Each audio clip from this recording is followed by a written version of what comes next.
Buenas tardes, les saludo con gusto, mis queridos amigos y hermanos. El día de hoy les quiero compartir una reflexión de la cual antes de iniciar les quiero decir que yo me hago responsable de todas las palabras que voy a decir. Me estoy basando en una experiencia personal, en una experiencia que tiene que ver con mis vivencias desde un enfoque cristocéntrico, teológico, de fe. Yo no quiero ser responsable a ninguna denominación religiosa de lo que yo voy a decir. ¿Por qué? Porque recientemente el medio que estoy utilizando para estas reflexiones se ha contactado conmigo y me ha invitado a tener cuidado con las expresiones que yo uso. Entonces también pienso que cada quien debe hacerse responsable de sus palabras porque estas tienen un impacto en otras personas. Yo no voy a ser responsable a ninguna denominación de lo que yo voy a decir. Yo me hago responsable de mis palabras y de mis experiencias. Por este medio yo busco compartir con ustedes mis experiencias, mis puntos de vista e invitarlos a reflexionar y a tener unas experiencias tan buenas como las que yo he tenido con Cristo. De esa forma abro la reflexión de este día. En la reflexión anterior cerramos con una cita que se encuentra en Juan 3:16. Y la última parte de este texto dice: para que todo aquel que en Él cree no se pierda, mas tenga vida eterna. Y es un punto muy importante. Hoy vamos a hablar de creer o no creer. En una ocasión, una compañera, hablamos de una persona, una mujer entre los 40 y los 50 años, con mucha confianza se acerca y me hace un comentario sobre la fe religiosa. Ella sabe que yo soy protestante, es decir, que no soy católico y pertenezco a una religión cristiana, que es un punto que luego vamos a aclarar porque hay mucha confusión ahí. Esa religión de los hermanos a mí no me gusta porque ahí puede ir cualquiera. ¿Cómo que cualquiera? Le dije. Sí, me ha tocado ver que iban de esos muchachos que están todos tatuados, que se rehabilitaron de la drogadicción y ay no, eso no me gusta a mí. Fue un comentario bastante incómodo, desagradable y fuera de lugar. ¿Por qué? Porque prácticamente esta persona estaba diciendo que discriminaba a aquellos que habían tenido malas experiencias y habían decidido cambiar su vida. En este caso, estas personas a las que ella se refiere, personas que tuvieron situaciones de drogadicción y habían decidido hacer un esfuerzo por medio de la ayuda de Dios, de la fe que ellos decidieron adoptar en sus vidas para generar un cambio positivo. El segundo caso se dio cuando un compañero mucho más joven, hablamos de un joven entre los 17 y los 22 años, se acerca y me dice: oye, tengo una pregunta sobre tu religión. Adelante. Y este joven me dice: oye, ¿ustedes en su religión también consideran que es un pecado tener sexo antes del matrimonio? ¿O son como nosotros, que nos da igual?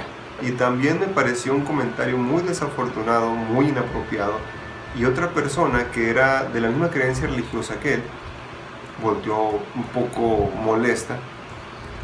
Y yo me atreví a contestarle: oye, mi amigo, es que en tu religión el sexo antes del matrimonio se considera pecado mortal. Y él se quedó muy sorprendido. ¿Cómo? Sí, creo que deberías acercarte más a tus clases de religión. y mi compañera le dijo: efectivamente, nuestra iglesia considera que eso es un pecado mortal. ¿Por qué les pongo este ejemplo? Vamos a desglosar los dos con lo que es la reflexión del día de hoy. Debido a situaciones como estas es que muchas personas han dejado de acercarse a las iglesias, a la religión, a la fe. Se han alejado de Dios. ¿Por qué? Porque existen muchas personas que consideran que por haber pertenecido muchos años a una religión ya son jueces, ya pueden determinar desde su propio punto de vista lo que está bien y lo que está mal. Pero el error común aquí es que esas personas se han basado mucho en tradiciones, en costumbres, en rituales que no necesariamente determinan la salvación de alguien. La mayor parte de la gente que se resiste a aceptar una fe religiosa es porque hubo una persona, al menos, que le dio algo llamado un mal testimonio. ¿Qué es un mal testimonio? Imagina que tú tienes un problema respiratorio grave y vas con un doctor que es especialista en el sistema respiratorio. Él te da las recomendaciones que parecieran ser las mejores, pero de pronto y frente a ti saca un cigarro y se pone a fumar. ¿Te das cuenta? ¿Cómo tú puedes promover algo? ¿Cómo tú puedes decir que algo funciona si tú no lo practicas? Y lo más curioso del caso, si tú sabes cómo mejorar ese aspecto de tu vida, no lo usas, no se ve un efecto real de que algo mejore en ti si tú estás predicando de algo. Voy a hacerlo un poco más simple. Se supone que al ser cristiano, es decir, cristiano es creo en Cristo. Al ser cristiano, Cristo debió entrar en tu vida. Entonces, si Cristo está trabajando en tu vida, ¿por qué no se ve el efecto de Cristo en tu vida? El efecto de Cristo en tu vida debería de ser el bien para los demás, trabajar para Dios, amor al prójimo, respeto, la unión de las personas, entre muchas otras cosas más. Eso nos lleva a entender una cosa muy importante, que ha sido un error muy común durante muchísimo tiempo. La mayor parte de la gente que no va a las iglesias realmente no lo hace porque hubo alguien que los hizo sentir que no merecían estar ahí. Hubo alguien que les dio a entender que ser de una religión era ser una mala persona. Dios no tiene la culpa de eso, la tienen esas personas que teniendo un tesoro no le dieron el valor que le correspondía. Esto pasa en todas las religiones. En todas las religiones hay personas que realmente no han cambiado, que no han permitido que Dios obre en ellos. Aquí nos debe de quedar algo muy claro también. La fe es una experiencia personal con Dios. Tú te acercas a Dios, Él te habla, tú escuchas y Él siempre buscará lo mejor para ti y así Él va a obrar en ti, en tu vida y ese efecto se verá por otras personas y esas otras personas decidirán seguir a Dios porque tú estás siendo un testimonio. Se está viendo que sí funciona lo que Él hace en las personas y otras personas desearán tener lo mismo que tú tienes, pero eso es una experiencia personal. Quisiera cerrar esta primera parte con un último ejemplo. Cuando Cristo decidió reclutar a un grupo de discípulos, no buscó a los jóvenes más ilustres del momento, no buscó en escuelas. Cuando iba por las calles, Él sabía a quiénes iba a buscar y a quiénes iba a integrar a su equipo de trabajo. Había dos hermanos llamados Santiago y Juan, mejor conocidos por toda la gente como los hijos del trueno. Tenemos también a Simón y Andrés. Simón Pedro. Pedro era una persona que tenía una reputación muy fuerte, de ser una persona muy conflictiva, muy difícil de vencer en discusión y en autoridad. Nos damos cuenta que Cristo eligió personas que Él sabía, no solamente que iban a trabajar realmente, sino que el efecto de Dios en sus vidas se iba a ver. Iban a continuar con su trabajo una vez que Él ya no estuviera. La próxima vez que pase por tu cabeza la idea de que para que alguien tenga una relación con Dios se debe de ver de tal o cual manera, no te equivoques. Hablaremos de los compromisos más adelante, pero eso es otra cosa, no nos confundamos. Que alguien haya tenido una vida difícil, que haya cometido errores fuertes, no quiere decir que Dios no lo vaya a tomar en cuenta, ni lo vaya a amar, ni pueda obrar en su vida. Ahora vamos a la segunda parte, retomando el ejemplo de mi compañero que hizo su comentario sobre el sexo antes del matrimonio. Hay una confusión muy grande ahí y me gustaría mucho poder aclarar esto. Adoptar una fe religiosa implica un compromiso con Dios.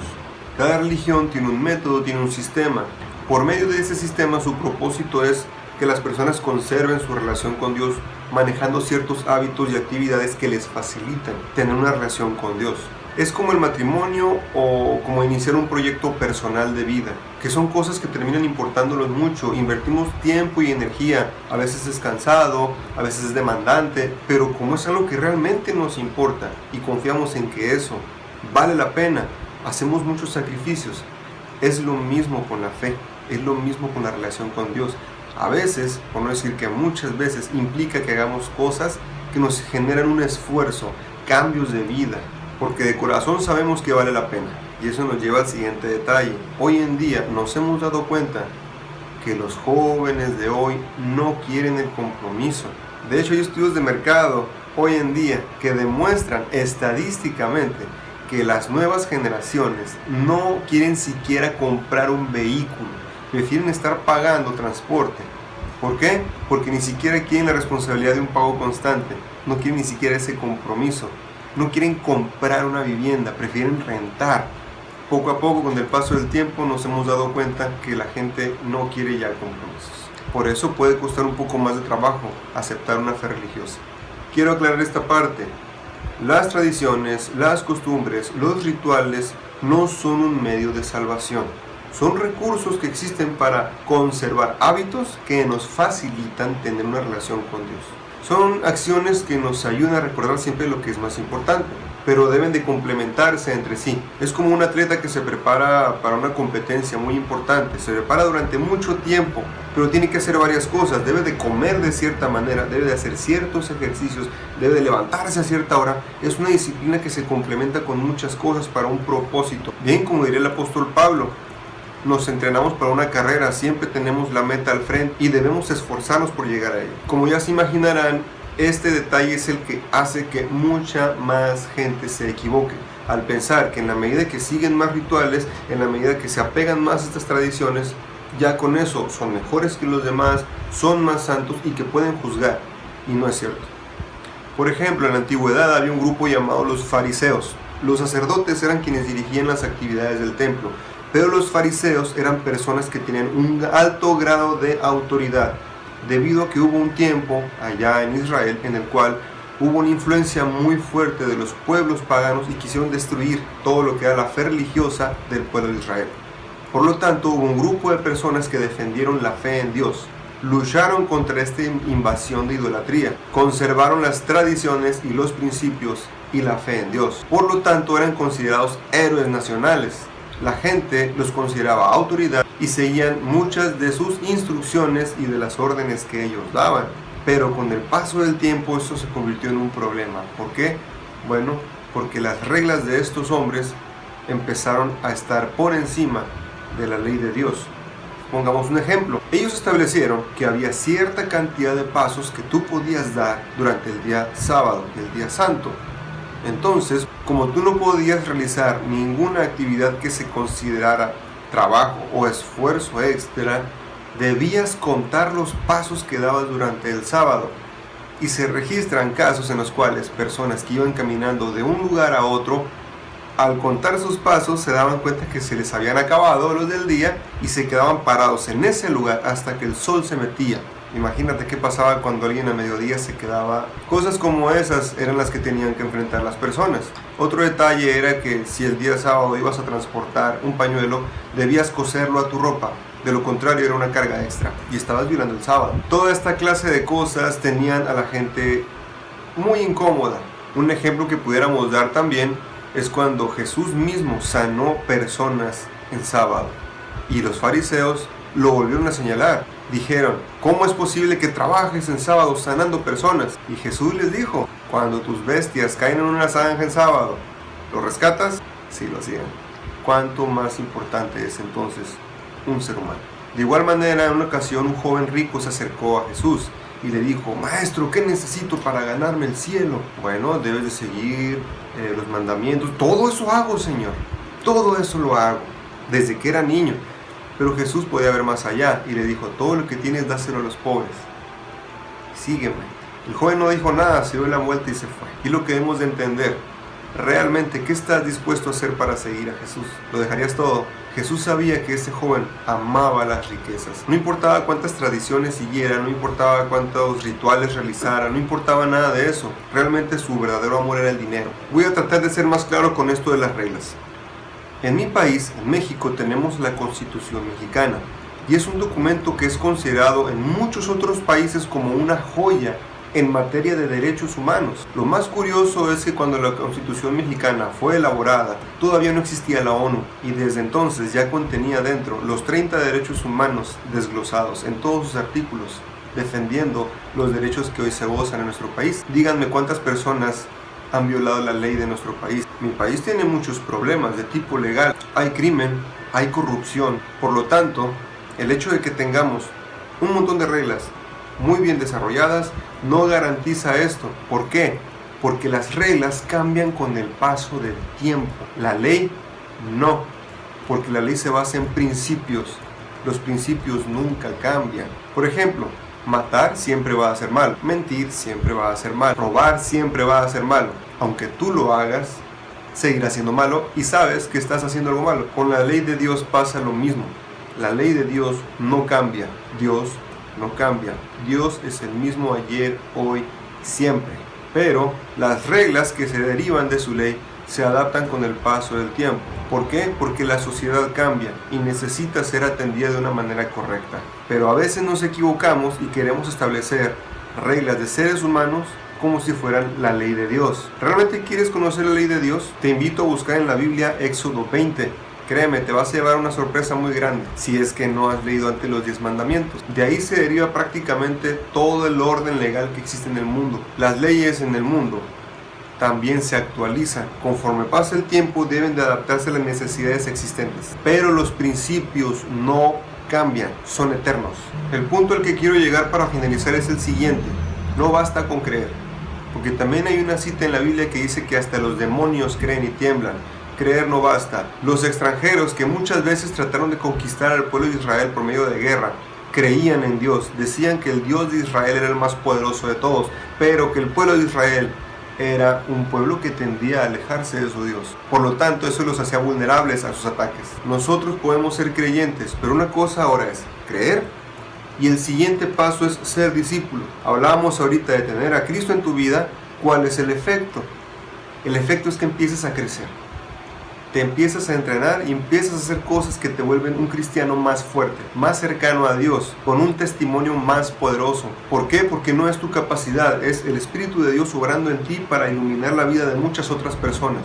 Hace poco platicaba con un grupo de amigos y ellos decían, ¿en qué se basa la fe cristiana? Los tiempos han cambiado, son otras necesidades, deben de trabajar de otra manera. Y yo les comenté, nosotros debemos de entender que los tiempos cambian, pero la forma en la que Cristo nos enseñó que debíamos de vivir es la misma. Cristo le enseñó a los discípulos algo muy importante y es que se trabaja con las personas para mostrarles que Dios los ama. ¿Cómo es esto? ¿Qué era lo que hacía Cristo? Llegaba con las personas y los atendía. Cristo trabajaba, les daba de comer, los sanaba y después les predicaba. Desgraciadamente, con el paso del tiempo hemos adquirido la costumbre de primero predicar y después trabajar con las personas. Debemos entender que en la fe cristiana hay muchos ministerios, muchísimos. No solamente están el canto y la predicación, hay muchos más. Hay albergues, hay comedores, hay construcción, educación, muchos más. De hecho, tenemos muchos hospitales, pero debemos de entender que no es nuestro trabajo, es el trabajo de Dios por medio de nosotros. Nosotros somos un medio, debemos de estar listos para que Él trabaje por medio de nosotros para alcanzar a otras personas y que no se lleven el testimonio equivocado.